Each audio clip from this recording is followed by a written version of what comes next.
We are here outside of the gates at City Park in downtown West. Historic in its own right as St. Louis's MLS team gets ready to take the pitch for the very first time at home.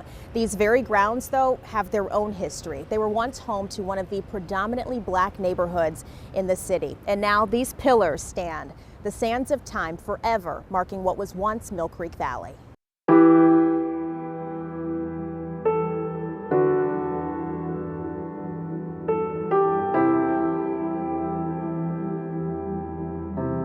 We can't bring it back. This is what happened. Decades have come and gone for Vivian Gibson. It's the past. Yet what remains are memories of the neighborhood she was born into, still loves, and greatly misses. You can see how densely populated it is. This map outside St. Louis's newest soccer stadium, City Park, and this is Bernard Street, I think. So this is my house. Tells the story of Vivian and the many others who called Mill Creek Valley home. Today, we know this area is downtown West and Midtown, but as far back as the 50s, it had already been long established as St. Louis's first predominantly African-American neighborhood. The community, my life, my friends, our churches, our schools, going to baseball games. Mill Creek Valley sat exactly where many will soon watch soccer, visit Union Station, or maybe even see a basketball game at Chaffetz. For 54 blocks, 20th on the west to Grand, Olive on the north, and then the rail yards on the south, it filled much of St. Louis's central corridor.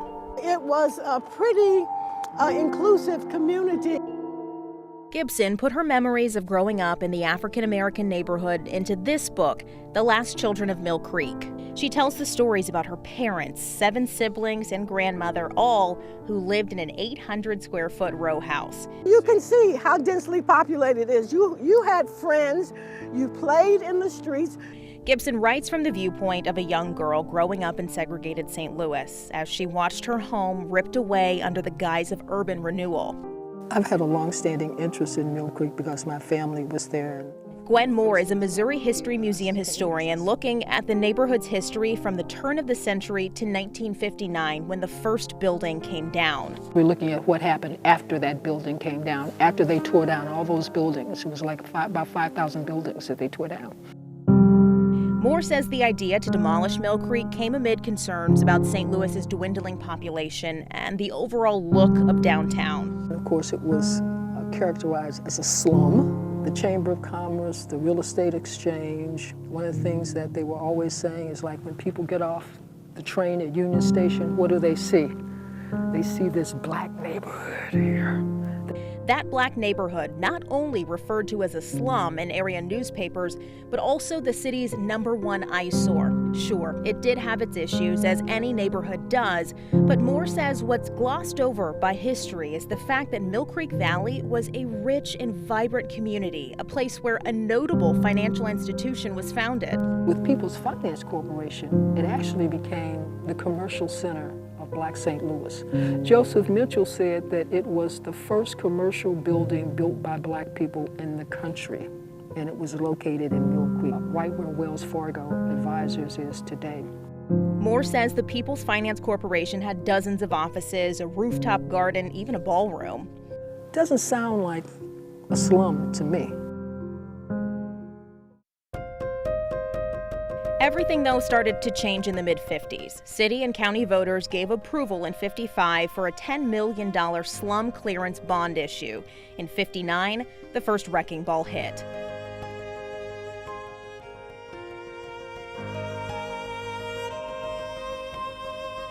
So tell me, what was it like when it finally came out that they were going to demolish it, tear it down, bring in the wrecking balls? Well, I was a child. I was only about 10 years old when it all happened, so I can only imagine as an adult looking back. But I think there was a part of us that thought that, okay, this is going to be better. Black people were promised that they would be the first to come back to affordable housing. As you can see here, there is no housing, period, much less affordable housing. The only church left standing today, Berea Church in Midtown. St. Louis University now owns the building, renamed Il Monastero. But for 10 years after the Great Raise, desolation. There was a long period where it was called Hiroshima Flats. It was just devastation, just flat out nothing here. What was so traumatizing for a child who didn't quite understand what was going on, that all of a sudden, what happened to all our friends? I don't know where they are. And that's what happened, that people just started disappearing. St. Louis University eventually acquired 22 acres of the Mill Creek Valley tract. The historically black college, Harris-Stowe State University, expanded, but so did the roadways. The Daniel Boone Expressway, Highway 40, now known as 64, ballooned, eating up more land in Mill Creek. They built the highway, and white people took their jobs from the highway, the cars that they bought, and drove to the suburbs, and the city died. It is a privilege to host this amazing tribute at our soccer stadium. Now, though, 60 years later, that same site is home to this art installation. Mill Creek and its residents are being remembered through Pillars of Valley. 1, 2, 3, Mill Creek! The artwork resembles hourglasses, the sands of time frozen in place. That's why, on February 16, 2023, 64 years to the start of demolition, St. Louis dedicated the monuments. It was like the neighborhood coming together again. So yeah, that was really exciting. And the local artist behind the pillars, Damon Davis, he never even knew Mill Creek Valley existed. When I found out, I wanted to make sure that no more black kids would grow up without knowing about this thriving black community that was in the center of St. Louis. And now for those who do know what's been lost, the future will know what was taken.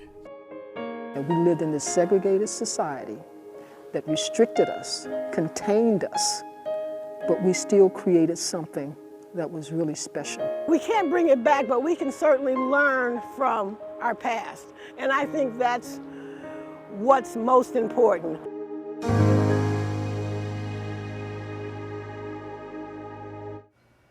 And that was Samantha Jones reporting. While some of the homes in Mill Creek Valley were black-owned, white landlords owned the bulk of them, meaning many black families had no assets and were forced to move, mostly to North St. Louis.